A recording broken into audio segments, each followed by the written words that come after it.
બનાવવામાં આવ્યા એટલે શું એમ મારું ઈ કહેવાનું પેલા એમાં માલધારી તો અમે વર્ષોથી થઈએ, બાપ દાદા ની પેઢીઓથી થઈએ. અમારે અમે ઘરમાં રહીએ છીએ. અમુક સમય બહાર જતા હોય માલ તો લઈને, પાછા અંદર જતા હોય, ન જતા હોય. પછી જો આ બધું સાચું છે મારું. તો નમસ્કાર દર્શક મિત્રો, વિડીયોમાં તમારું સ્વાગત છે. તો મિત્રો, લોક સાહિત્યકાર રાજબા ગઢવીને હાલમાં જ અમરેલીના ધારી વિસ્તારના ગીર જંગલમાં આવેલી જમીન ઉપર ઝૂંપડા બાંધવા તેમજ પશુપાલન કરવા માટે તેમને મંજૂરી મળી ગઈ હતી. આ અરજી ગણતરીના સમયગાળામાં જ તેમની મંજૂર થઈ ગઈ હતી. તો મિત્રો, બીજી તરફ છેલ્લા ઘણા વર્ષોથી માલધારી તરીકે મંજૂરી મેળવવા માટે વર્ષોથી રાહ જોઈ રહેલા અમરેલી અને જૂનાગઢ જિલ્લાના માલધારીઓમાં અત્યારે ભારે રોષ ફાટી નીકળ્યો છે.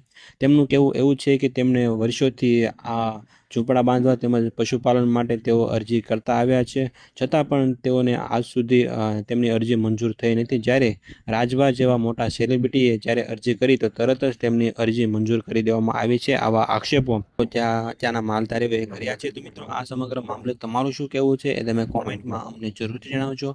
અને આ વિડીયો જો તમને પસંદ આવ્યો હોય તો વિડીયોને એક લાઇક કરી દેજો અને સાથે સાથે ચેનલને સબસ્ક્રાઈબ પણ જરૂરથી કરી દેજો.